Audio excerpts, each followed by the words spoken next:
Jabir Saeed institute of media studies की तरफ से ये खास पेशकश आपकी जिंदगी और सेहत के बारे में सोच बदलने के लिए है।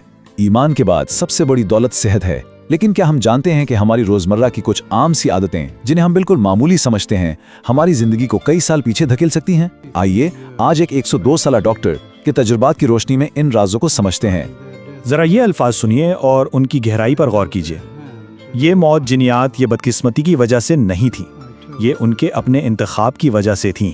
ये एक ऐसे डॉक्टर के अल्फाज हैं जिसने अपनी जिंदगी में हजारों लोगों को मौत के मुंह में जाते देखा। ये एक बहुत बड़ा दावा है। तो आखिर इस डॉक्टर के पूरी जिंदगी के तजर्बे का निचोड़ क्या है? ये सिर्फ एक मशवरा नहीं, ये एक वार्निंग है। एक ऐसी वार्निंग जिसे हम सबको बहुत संजीदगी से सुनना चाहिए, क्योंकि ये जिंदगी और मौत के दरमियान का फर्क वाज़ेह करती है। सोचिए जरा, 102 साल का तजुर्बा, ये कोई किताबी बातें नहीं है। ये एक पूरी सदी की जीती जागती हिकमत है जो आज हमारे सामने है। और ये सिर्फ लंबी उम्र की बात नहीं, उन्होंने 53 साल यानी आधी सदी से ज्यादा मेडिकल प्रैक्टिस में गुजारे, इंसानी जिस्म के राजों को समझते हुए, बीमारियों से लड़ते हुए।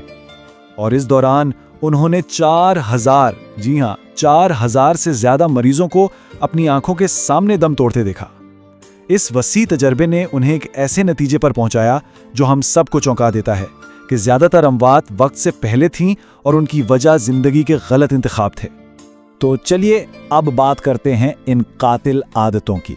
सबसे पहले देखते हैं वो 2 जिस्मानी आदतें कौन सी हैं जो डॉक्टर के मुताबिक हमारी जिंदगी को खामोशी से खत्म कर रही हैं। ये वो चीजें हैं जो हम हर रोज करते हैं, अक्सर बगैर सोचे समझे। पहली और शायद सबसे हैरान कुन कातिल आदत, रोजाना 8 घंटे से ज्यादा बैठना। जी हां, सिर्फ बैठना। ये आदत उम्र बढ़ने के अमल को तकरीबन 40% तेज कर देती है। डॉक्टर ने एक रिटायर्ड जज की मिसाल दी जो हर सुबह वर्जिश करते थे लेकिन फिर सारा दिन अपनी कुर्सी पर गुजारते थे। नतीजा, 71 साल की उम्र में फालिज से इंतकाल। इससे यह साबित हुआ कि सुबह की 1 घंटे की वर्जिश भी दिन भर की बेहरकती के जहर को खत्म नहीं कर सकती। और हल इतना सादा है कि यकीन नहीं आता। हर घंटे बाद बस कुछ मिनट के लिए उठें, चलें या स्ट्रेच करें। अच्छा, अब दूसरी आदत, नींद। हम में से कितने लोग फख्र से कहते हैं कि अरे मैं तो बस 5-6 घंटे सोता हूं और बिल्कुल ठीक रहता हूं। डॉक्टर कहते हैं कि यह फख्र की नहीं बल्कि खुद को शदीद धोखा देने की बात है। यह ताकत नहीं, यह जिस्म के खिलाफ एक संगीन जुर्म है। देखें, इसके पीछे एक बहुत अहम साइंसी वजह है। जब हम गहरी नींद सोते हैं ना, तो हमारा दिमाग एक तरह से अपनी सफाई करता है। वो जहरीले प्रोटीन्स को बाहर निकालता है जो दिन भर में जमा हो जाते हैं।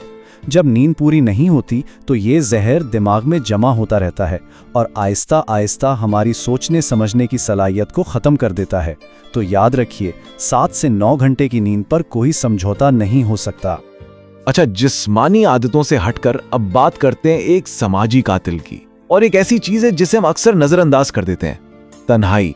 डॉक्टर के मुताबिक 60 साल की उम्र के बाद यह सबसे खतरनाक हालत बन सकती है। यह सिर्फ एक उदासी का एहसास नहीं है, तन्हाई आपके जिस्म पर बाकायदा हमला करती है। यह मुस्तकिल जहनी तनाव पैदा करती है, जिस्म में सोजिश बढ़ाती है और आपके मुदाफ़ती निज़ाम को बुरी तरह कमज़ोर कर देती है। बाज़ औक़ात तन्हाई का जिस्मानी नुकसान किसी भी बीमारी से ज़्यादा होता है। चलें अब ज़रा और गहराई में चलते हैं और बात करते हैं उन 2 आदतों की जिनका ताल्लुक हमारे अंदरूनी निज़ाम से है।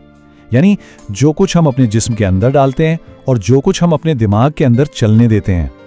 चौथी आदत है गलत खुराक। और मजे की बात यह है कि डॉक्टर खुद मानते हैं कि कई दहाइयों तक तो हम डॉक्टर भी गलत मशवरे देते रहे। वो लो फैट यानी कम चिकनाई वाली ग़िज़ाओं का जुनून, वो सब गलत था।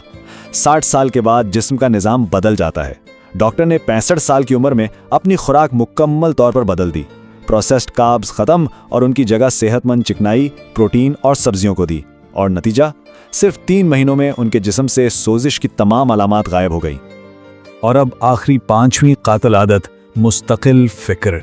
ये वो हल्की सी टेंशन है जो हर वक्त दिमाग में चलती रहती है ना? चाहे जिंदगी में सब कुछ ठीक भी हो, फिर भी एक अनजाना सा खौफ। डॉक्टर हमें याद दिलाते हैं कि जिन चीज़ों पर हमारा कंट्रोल नहीं, उन्हें छोड़ देना सिर्फ जहनी सुकून के लिए नहीं बल्कि ये जिस्मानी बका के लिए ज़रूरी है। अब हम इस पूरे गुफ्तगू के सबसे अहम और शायद सबसे जज्बाती हिस्से की तरफ आ रहे हैं। यहाँ हम देखेंगे कि इन छोटे छोटे रोज़मर्रा के इंतखाब का नतीजा आखिरकार कैसा निकलता है, एक जीती हुई जिंदगी और एक हारी हुई जिंदगी की शक्ल में। ये कहानी खुद डॉक्टर की अपनी बीवी की है। 61 साल की रिफाकत, वो सब जानती थीं, उन्हें हर तिब्बी मशवरे का इल्म था, लेकिन उन्होंने अपनी आदतें नहीं बदली। वो 94 साल की उम्र में इंतकाल कर गईं, मगर उनकी जिंदगी के आखिरी 15 साल कमजोरी और बीमारी में गुजरे। डॉक्टर दुख से कहते हैं वो एक और दहाई हकीकी जिंदगी जी सकती थीं, मगर उन्होंने ना बदलने का इंतखाब किया।